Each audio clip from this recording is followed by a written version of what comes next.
예배에 참석하신 우리 사랑하는 성도님들, 주께서 크신 은혜와 평강으로 함께 하시기를 주의 이름으로 축원합니다. 우리 오래간만에 옆에 분하고 침 안 튀기게 인사 좀 하겠습니다. 그래도 감사하며 삽시다. 그래요. 그래도 이 찬양 중에 그래도라는 찬양이 있는데, 그래도 감사하며 살 수 있는 저희가 됐으면 좋겠습니다. 오늘 신명기 16장 16절로 17절에 감사절기를 지키라, 이런 제목으로 은혜를 나누겠습니다. 원래 오늘 12장 볼 차례인데 오늘 맥주감사절이라 감사절기에 관한 말씀이 16장에 있어서 먼저 보게 됩니다. 오늘 본문이 속한 이 16장에는 이스라엘 백성들이 가나안에 들어가서 지켜야만 하는 3대 절기에 대해서 말하고 있습니다. 하나님께서 애굽에서 나오게 하셨고, 또 광야길 40년 동안 안전하게 걸어가게 하셨고, 그리고 이제 곧 가나안 땅에 들어가서 은혜 가운데 또 부족함 없이 살도록 하실 것입니다. 그러나 하나님은 누구보다도 이 이스라엘 백성들이 어떤 존재인지에 대해서 그 속성을 잘 알고 있었습니다. 보나마나 이들은 가나안에 들어가면 또 하나님을 잊어버릴 것이고, 또 가나안 문화에 취해서 어쩌면 다른 길로 갈 수 있다는 사실을 누구보다도 잘 아시고 있었습니다. 그래서 하나님은 절기를 정해서 이들에게 이제 하나님을 기억하고 하나님께 감사하고, 그러면서 하나님과 동행할 수 있도록 이들로 하여금 지키도록 오늘 명령하고 계시는 것입니다. 오늘 본문 16절 말씀을 보시게 되면 뭐라고 나오냐 하면, 너희 가운데 모든 남자는 1년에 3번 곧 무교절, 이것은 가로 열고 닫고 6월절 이렇게 표시하시면 됩니다. 그 다음에 77절은 또 다른 말로 오순절 또는 맥추절 이렇게 말합니다. 그 다음에 초막절, 이것은 다른 말로 수장절이라고도 말합니다. 또는 장막절이다 이렇게도 말합니다. 이렇게 3대 절기, 무교절, 77절, 초막절을 남자들은 꼭 지켜라 이렇게 말하는데, 사실 여기에 나오는 이 모든 남자라고 제한한 것이 아니라 적어도 남자는 이런 뜻입니다. 이거는 적어도 남자는 이런 뜻이에요. 그러니까 원칙적으로는 모든 이스라엘 백성이 1년에 3차례 이 무교절, 77절, 초막절을 꼭 지켜야만 된다라고 하시는 명령의 말씀입니다. 여러분, 우리 오랜만에 학원에 온 것처럼 한번 해볼까요? 저를 한번 받아 해보시죠. 따라 해보시죠. 유오초, 무맥수, 그렇게 하시면 됩니다. 6월절이 무교절이고, 오순절은 맥추절 또는 77절이고, 초막절은 수장절 또는 장막절이 되겠습니다. 같은 뜻이다 라고 꼭 마음속에 염두에 두시고 오늘 말씀을 같이 들었으면 좋겠습니다. 자, 구체적으로 이스라엘이 지켜야 되는 3대 절기를 간단하게 우리가 16장 오늘 16, 17절을 봤는데 1절부터 쭉 나오는데, 먼저 1절부터 8절 사이에는 뭐가 나오냐면은 6월절과 무교절이 나옵니다. 16장 1절 한번 보시죠.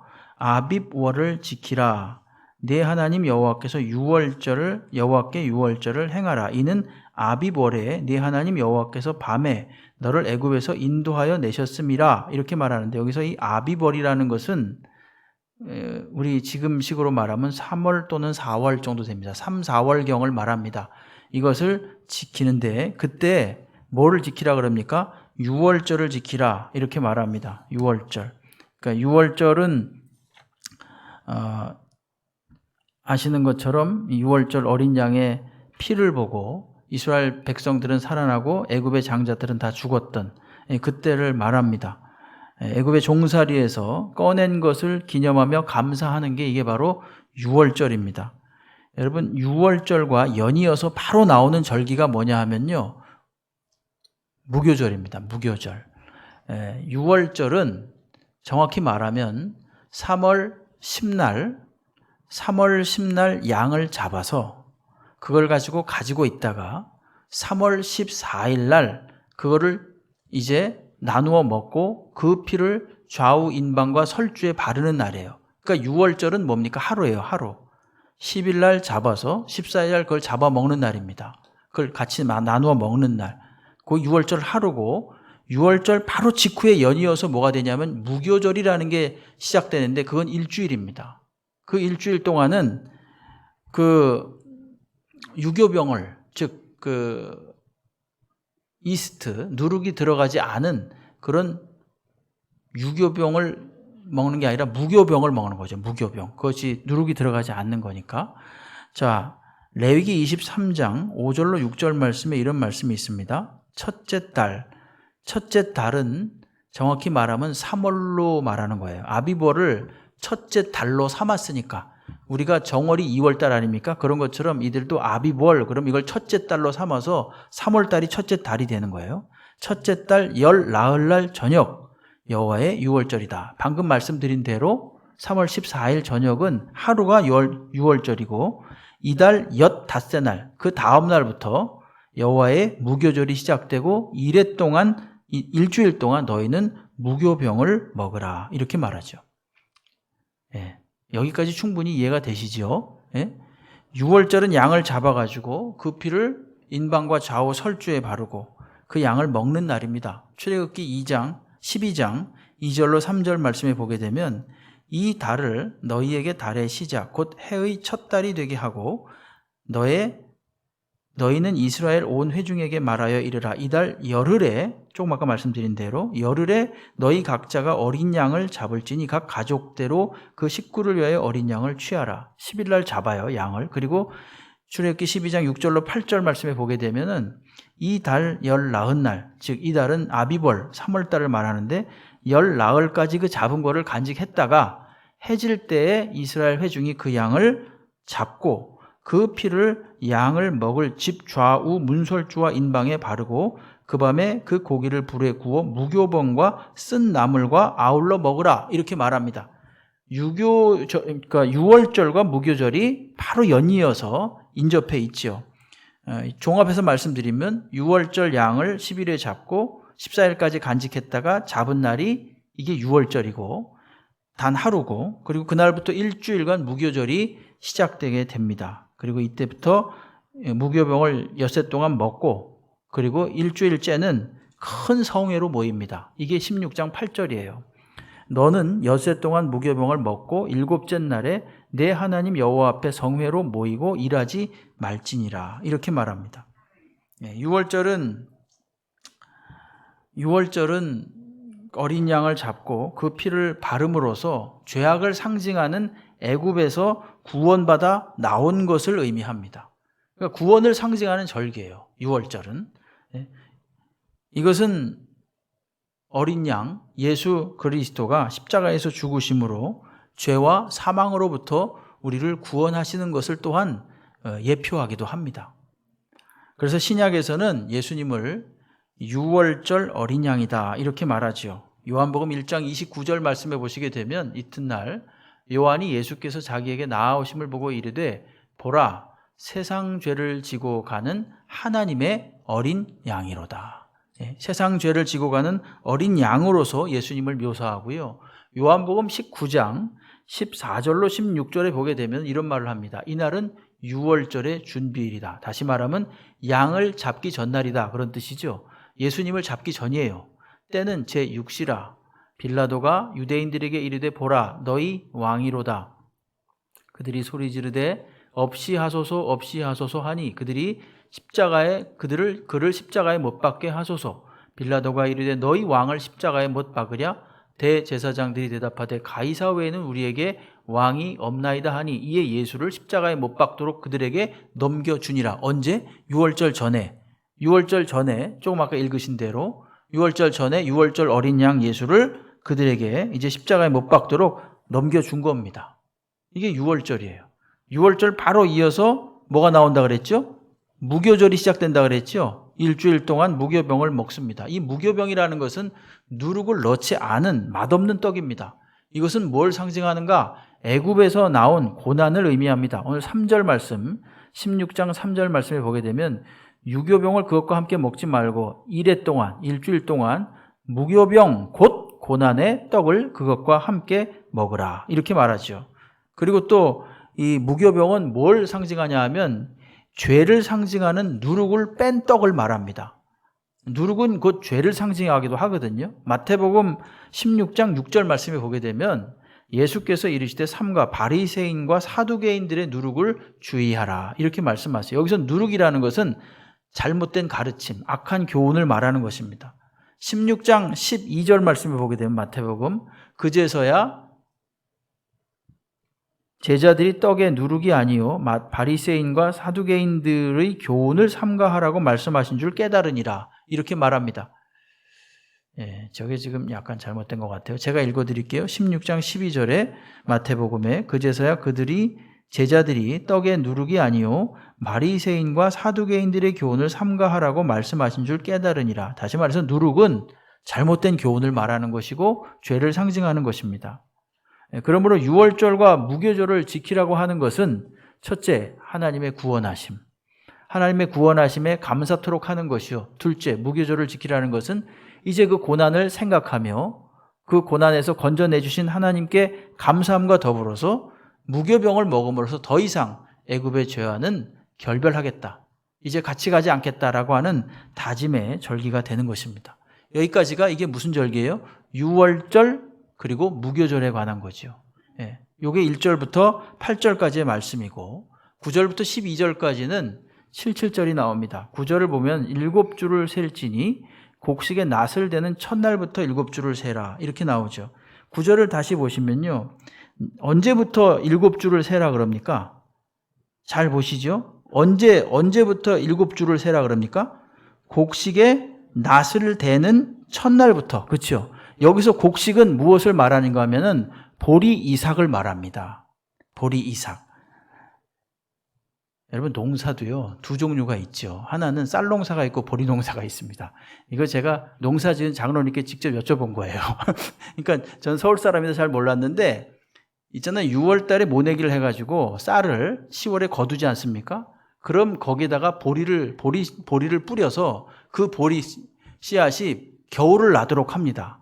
겨울을 나도록 해가지고 3월 말경에는 보리 이삭이 나오는 거예요. 그게 바로 초실 첫 번째 열매가 되는 것입니다. 여기 9절에 보게 되면 7주를 세려고 그러는데 언제부터? 곡식의 낫을 대는 첫 날부터, 즉 보리 이삭을 베는 그 첫 날부터 7주를 세래요. 예. 레위기 23장 10절로 11절 말씀에도 이 말씀이 고스란히 나오는데 잘 보십시오. 이스라엘 자손에게 말하여 이르라. 너희는 내가 너희에게 주는 땅에 들어가서 곡물을 거둘 때 너희의 곡물의 첫 열매입니까? 이삭입니까? 이삭이에요. 첫 이삭 한 단을 제사장에게로 가져가라. 이게 초실절입니다. 제사장은 너희를 위하여 그 단을 여호와 앞에 기쁘게 받으심이 되도록 흔들되 안식일 이튿날에 흔들어 드리라. 이걸 요제라 그럽니다. 흔들어 드리는 것을. 그러니까 보리 첫 이삭 단을 제사장에 가져가면 그 제사장이 그것을 여호와 앞에 가져가서 이렇게 흔들어서 하나님께 드리는 것. 이게 바로 초실절입니다. 이 보리 이삭의 첫 열매를 드리는 거예요. 자, 보리 이삭 그림 한번 찾아봤는데 보여주세요. 이게 보리 이삭입니다. 예. 저게 배고플 때는요, 저걸 막 따다가지고 이렇게 비벼서 드셨다 그래요. 옛날에 보릿고개 때는. 아마 어르신들은 잘 아실 겁니다. 요거를 벨 때, 이건 보리 이삭의 첫 열매를 베는 것. 요게 초실절이고, 이제 저것이 어느 정도 지나면, 성경에서는 그걸 갖다가 이제 77절이라 그러는데, 이 보리 이삭, 자식 9절을 보십시오. 16장 9절 보시게 되면 7주를 셀지니 곡식의 낫을 대는 첫날부터 요 보리 이삭을 베는 그때로부터 언제까지요? 7주를 세래요. 7주를 세는 게 이게 뭐냐면 77절입니다. 7주. 예, 그래서 무엇이 되느냐? 보리 열매가 되는 겁니다. 저렇게 그림을 보여주시죠. 저렇게 연그러지는 거죠. 그러니까 저때 그 연근 보리 열매들을 바치는 것, 이것도 열매로서의 초실절이 되는 거예요. 성경에 보면은 초실절이 좀 약간 헷갈리게 나옵니다. 구분 없이 쓰고 있어요. 그러니까 보리 이삭을 드리는 첫 초실절이 있고 열매, 연그러진 열매를 드리는 초실절이 있어요. 예, 그러니까 우리가 지금 77절이라고 하는 것은 바로 이 맥추절, 보리의 저 열매를 하나님께 드리는 시기.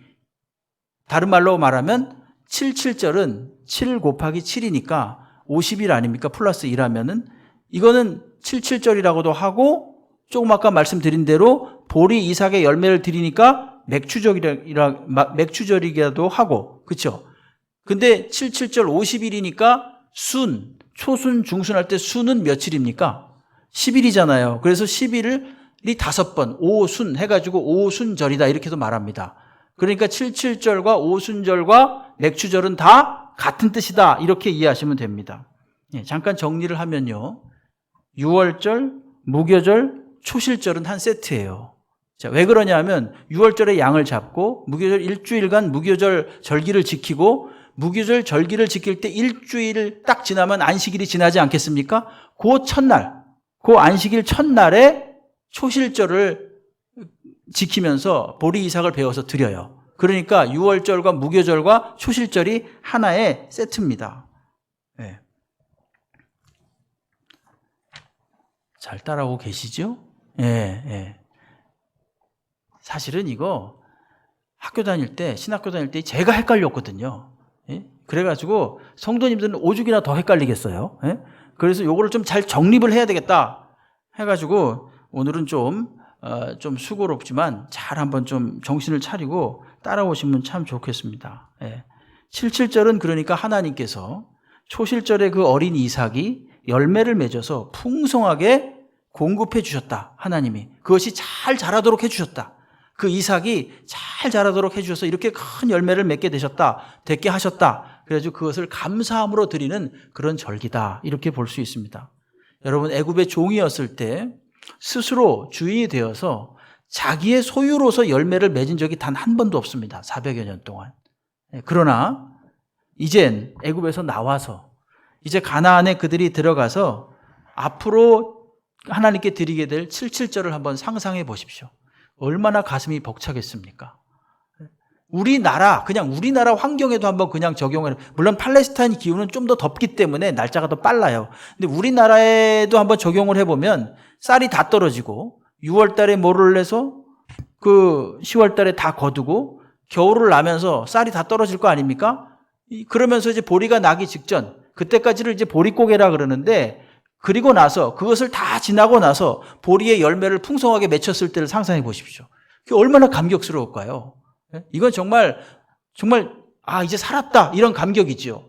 하나님이 그 이삭을 잘 보존케 하셔가지고 그 초실절에 그 보리 이삭을 잘 보존케 하셔가지고 이렇게 풍성한 열매를 맺게 하셨다. 또 살았구나 올해도. 이런 감격한 마음으로 드리는 게 이게 바로 맥추절이고, 다른 말로 초실절이고, 또 다른 말로 하면 오순절이 되겠습니다.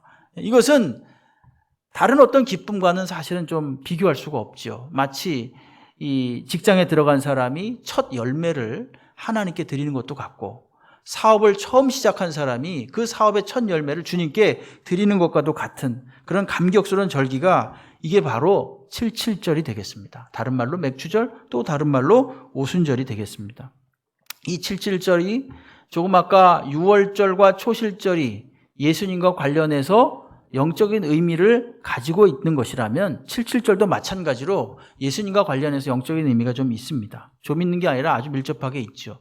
6월절에 어린 양 예수님이 죽으시고, 초실절 즉 안식 후 첫날에 예수님이 부활하셨지요. 그리고 그로부터 77절 즉 맥추절, 다른 말로 오순절에 무엇이 임했습니까? 성령께서 임했습니다.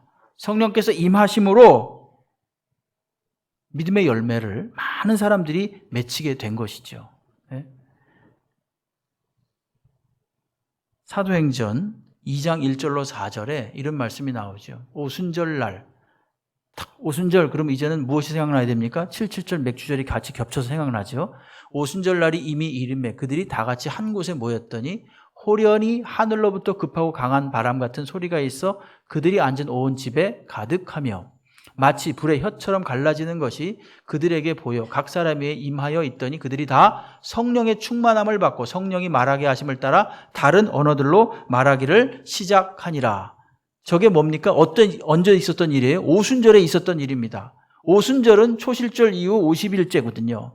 그때 예수님께서 이것을 사실은 약속하셨거든요. 누가복음 24장 49절 말씀에 보시게 되면은 뭐라 그러냐면, 볼지어다, 주님께서 부활하셔서 승천하시기 전에 제자들에게 뭐라 그러냐면은, 볼지어다 내가 내 아버지께서 약속하신 것을 너희에게 보내리니 너희는 위로부터 능력을 입혀질 때까지 이 성에 머물라. 여러분, 내 아버지께 약속하신 것을, 그게 뭡니까? 성령이에요. 너에게 보낼 것이다. 너희는 위로부터 능력, 성령의 능력으로 입혀질 때까지 이 성, 예루살렘 성에 머물라. 이렇게 딱 예수님이 말씀하셨어요. 그리고 그 약속 그대로 오순절 날이 이르러서 조금 아까 읽으신 대로 성령이 임하신 거예요. 네? 그렇죠? 성령 강림을 통해서 많은 사람이 예수를 믿게 되었고 믿음의 열매를 주렁주렁 맺히게 되었습니다. 그리고 예수님을 따라서 이제 믿는 자들은 예수님이 첫 번째 부활이요, 이제 예수 믿는 사람들은 두 번째, 세 번째 천국 가는 그날까지 계속 부활의 열매를 맺히는 자로서 참여하게 될 것입니다. 이게 고린도전서 15장 20절로 24절의 말씀이에요. 그러나 이제 그리스도께서 죽은 자 가운데 다시 살아나사 잠자는 자들의 첫 열매가 되었도다. 사망이 한 사람으로 말미암았으니 죽은 자의 부활도 한 사람으로 말미암는도다. 아담 안에서 모든 사람이 죽은 것 같이 그리스도 안에서 모든 사람이 삶을 얻으리라. 그러나 각각 자기 차례대로 되리니 먼저는 첫 열매인 그리스도요, 다음에는 그가 강림하실 때 그리스도에게 속한 자요, 그 후에는 마지막이라. 그가 모든 통치와 모든 권세와 능력을 멸하시고 나라를 아버지 하나님께 바칠 때라. 이렇게 말하고 있습니다. 여러분, 77절 오순절에 성령이 임하심으로, 지금 신약적으로 이것을 우리가 적용해서 말씀드린다면 성령이 임하심으로 많은 사람들이 믿음을 갖게 되었고 성령 안에서 또한 살게 되었고 성령의 열매를 계속 맺혀가면서 사는 것입니다. 분별력과 안목과 하나님께 대한 순종의 열매를 계속 맺혀가면서 사는 거죠. 여러분, 그러다가 마지막에는 어떻게 되겠습니까? 주님 오시는 그날에 우리는 영원히 그 장막에 거하게 되는 것입니다. 여러분, 그 말씀이 13절로 15절에 나오는 초막절에 관한 말씀이에요. 세 번째 절기가 초막절인데 초막절은 다른 말로 뭐라 그랬죠? 수장절 또는 장막절이다, 이렇게 말씀드렸죠. 초막절은 가을에 추수한 것을 다 저장하고 보관한다, 그래가지고 수장절이다, 이렇게 말을 합니다. 레위기 23장 33절로 34절 말씀에 보게 되면 여호와께서 모세에게 말씀하여 이르시되 이스라엘 자손에게 말하여 이르라. 일곱째 달 15날 이렇게 나오고 있죠. 여러분, 일곱째 달은 언제부터 일곱째 달이겠습니까? 아까 말씀드린 대로 첫 달로 삼은 아빕월로부터. 아빕월은 몇 월 달이라고 그랬죠? 3월부터죠. 3, 4, 5, 6, 7, 8, 9 일곱째 달. 9월달 15날 15일은 초막절이니 여호와를 위하여 일주일 동안 지키라, 이렇게 말합니다. 이스라엘 민족 해방절인 6월절이 있는 이 3월부터 시작해서 일곱째 달, 그때 무엇을 지킵니까? 초막절을 지키라. 다른 말로 곡식을 다 거두어서 이 창고에 집어넣고 하나님께 감사하라는 것입니다. 예. 잠깐 정리를 해보겠습니다. 여러분, 가을의 벼를 거지한 후에 아까 말씀드린 대로 쌀을 이제 다 거둔 다음에 뭘 뿌린다 그랬죠? 보리 씨앗을 뿌려요. 그래서 보리는 겨울을 보내고 3월쯤 이삭이 나고, 이걸 뭐라 그런다고요? 초실절이라 그런다 그랬죠. 그 이후로부터 50일이 지나면 이것이 무슨 절이다? 77절, 오순절 또는 맥추절이 되는 겁니다. 그래서 보리 열매를 거두게 되는 거죠. 여기까지가 무엇과 관련된 추수입니까? 봄 추수예요. 봄 추수. 쉽게 말하면 여기까지가 봄 거지가 되겠습니다. 근데 초막절은 벼를 거둔다 그랬죠. 가을 추수와 관련되는 그런 절기입니다. 그래서 10월 초에 모든 수확이 마무리됩니다. 그래서 추수감사절 또는 우리나라로 치면 이 추석, 이런 절기가 초막절과 흡사한 절기지요. 이 초막절은 하나님께서 고통스러운 애굽의 노예 생활로부터 이스라엘을 구원하여서 가나안으로 들이시고 좋은 추수를 누릴 수 있도록 하신 것에 대해서 감사하는 절기가 초막절입니다. 초막절은 그야말로 가장 으뜸되는 절기가 되겠습니다.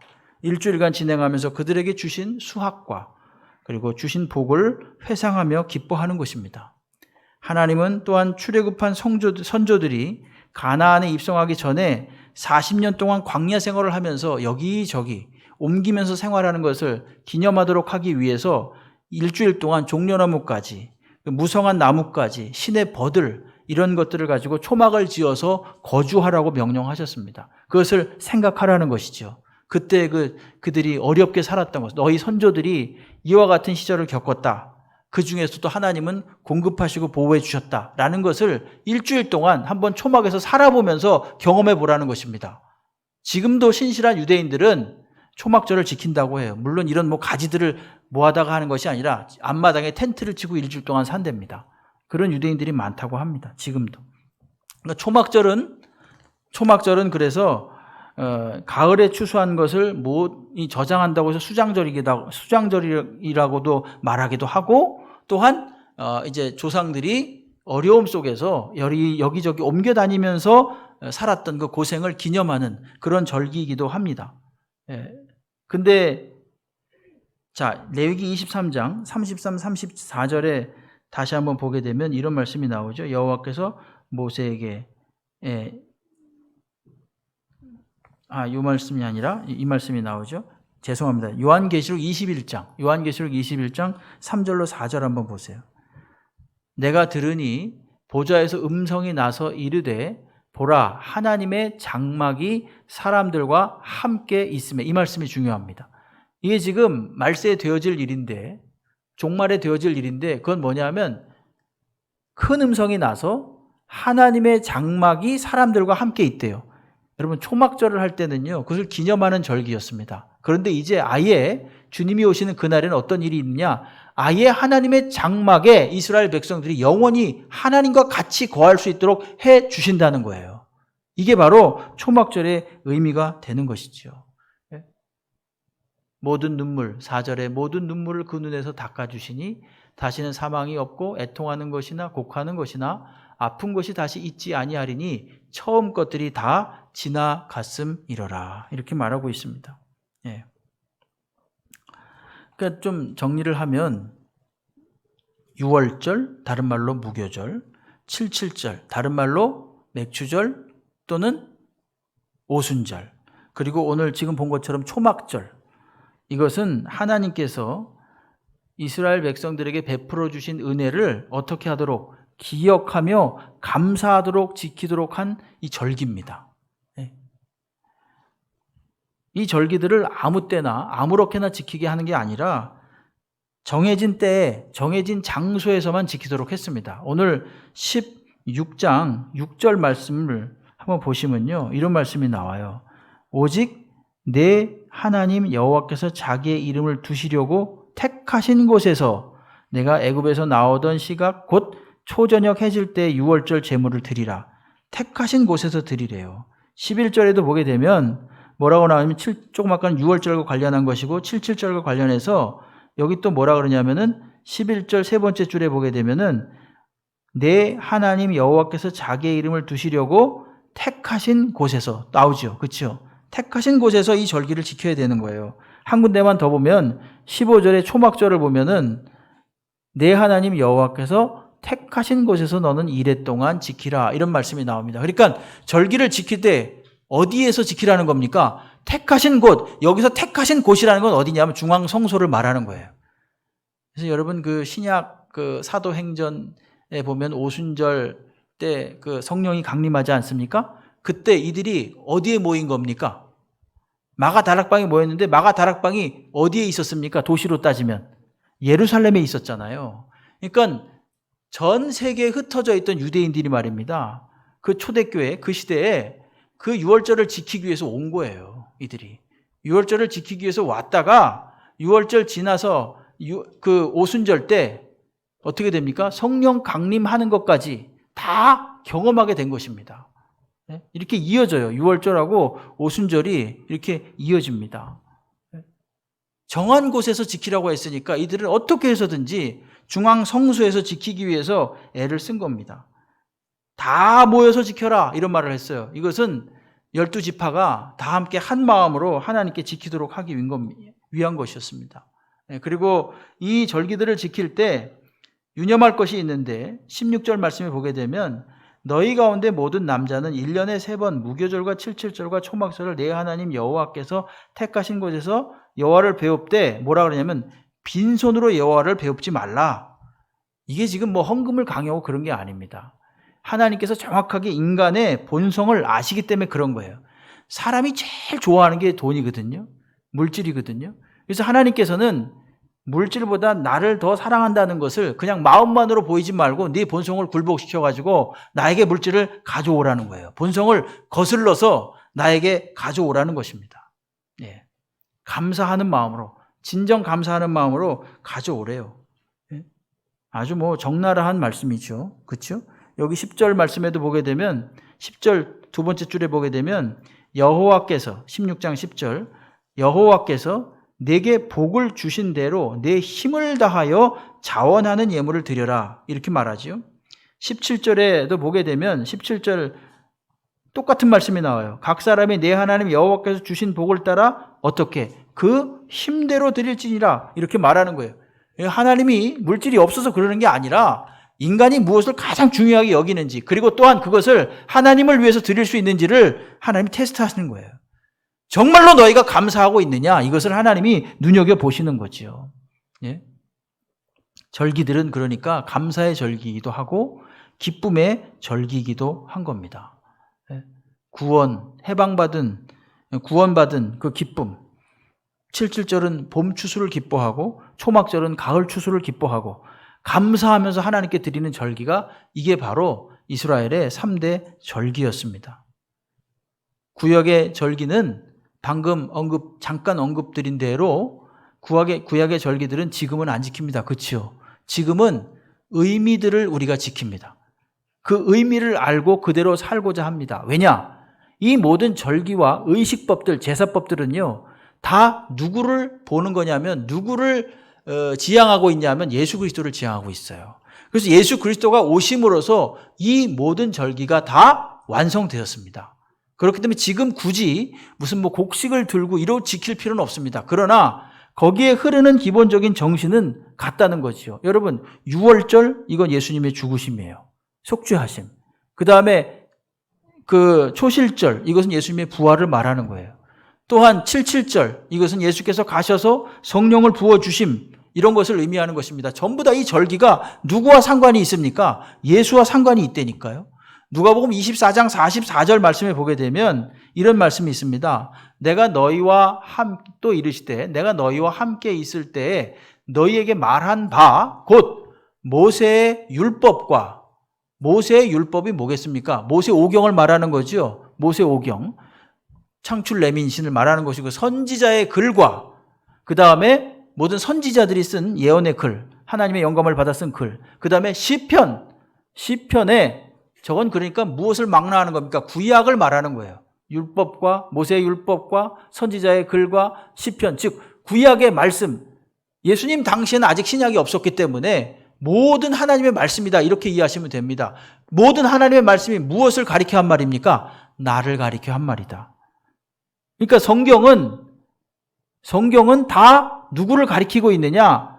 구원의 주 예수 그리스도를 가리키고 있다는 것입니다. 그리고 예수께서 뭐라 그러시냐면 나를 가리켜 기록된 모든 것이 이루어져야 하리라 이렇게 말씀하셨습니다. 네. 이 모든 절기를 통해서 이 율법들이 완전히 완성됨을 통해서 예수께서 오심을 통해서 완전히 완성됨으로써 이루어졌습니다. 예. 그러니까 오늘날 성도들은 이러한 절기들을 문자 그대로 지키지는 않지만 그대로 주님께서 명령하신 대로 지키는 것이 당연합니다. 예, 구원하심을 감사하고 또 우리에게 부활의 영광에 참여할 수 있게 해주신 것을 감사하고 그리고 우리로 하여금 죄로부터 더 이상 관련이 없이 살도록 하신 것을 감사하고 주님께서 공급하셔서 열매 맺게 해주신 것을 감사하고 여러분 솔직히 말해서 세상엔 두 종류의 사람밖에 없습니다. 예수를 믿는 자와 예수를 안 믿는 자. 이게 단순한 말 같지만 되게 중요한 말입니다. 이 말엔 무엇이 포함되어 있느냐 하면은 예수를 따라 사는 자와 예수를 따라 살지 않는 자 두 종류만 있는 거예요. 그럼 예수 그리스도를 따라 사는 자와 그렇지 않은 자의 삶이라는 것은 하늘과 땅만큼 차이가 납니다. 그리고 결정적으로 어떤 차이가 났습니까? 영벌과 영생의 차이가 나게 돼 있습니다. 그리고 이 땅을 사는 동안에도 예수를 믿고 하나님을 닮아가고자 하는 사람들은 주님의 거룩과 주님의 순결과 또한 주님 앞에 온전하게 살고자 하는, 성령의 열매를 맺히면서 살고자 하는 그런 몸부림 속에서 좁은 길을 걸어가면서 삽니다. 이럴 때 아멘이 있어야 되는데, 그렇죠, 여러분? 예? 여러분, 이젠 솔직히 말해서 방향이 틀려요. 예, 그러니까 하나님을 믿는 사람들의 방향과 그들이 걸어가는 최종적인 방향, 목적과 방향이 다르고요. 그리스도를 믿지 않는 사람들의 방향이 다릅니다. 여러분, 무뎌졌다, 화인 맞았다 이런 말 하잖아요. 화인 맞았다는 게 뭐겠습니까? 불도장을 맞았다 이런 뜻인데, 사람이요, 이 불도장을 받게 되면은 어떻게 될까요? 양심이 만약에 불도장을 받게 되면 어떻게 될까요? 무뎌지거든요. 옛날에 무슨 청바지 선전할 때 보니까 이 불을 확 달궈가지고 소에다가 확 지지더라고요. 화인을 찍는 거예요. 예? 그러면요, 거긴 감각이 없어요. 아프거나 그런 게 없습니다. 화인 맞은, 그러니까 하나님 없이 사는 사람들의 특징은요, 양심이 화인 맞아서 뭐가 죄인지를 모르는 거예요. 그냥 자신에게 유익한 것이 좋은 겁니다. 자신에게 유익한 것이 좋은 거고, 유익하지 않은 것은 나쁜 거예요. 어떤 판단에, 분별할 수 있는 판단의 기준이 없습니다. 그러나 성도들의 삶이라는 것은 분명히 구별되지요. 성경이 우리를 계속 지적하지요. 성령께서 또 우리를 계속 지적하시오. 하나님의 말씀이 우리를 계속 지적합니다. 그래서 어떻게 하느냐? 어떤 길이 바른 길인지, 어떤 길이 의로운 길인지, 어떤 길이 우리가 걸어가야만 하는 그런 길인지에 대해서 계속 지적을 해주는 거죠. 하나의 기준을 우리들에게 제시해 주는 거예요.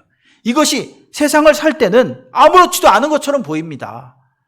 오히려 하나님 말씀을 따르지 않고 하나님이 없다고 부정하면서 사는 사람들은요, 훨씬 더 잘 먹고 잘 살고 반칙하면서도요, 얼마든지 잘 삽니다. 그러나 막판에 결판이 납니다.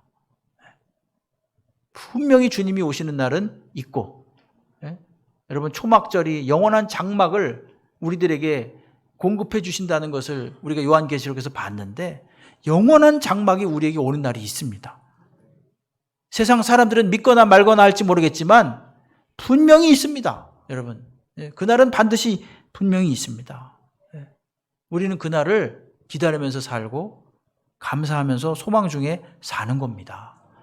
분명한, 그러니까 완전히 그 사람의 삶의 질, 어떤 그 추구하는 방향, 목표, 이런 게 완전히 다른 거예요.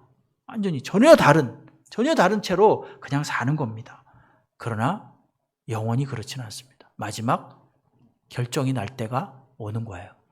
주님이 오시는 그날이 있기 때문에 그렇습니다.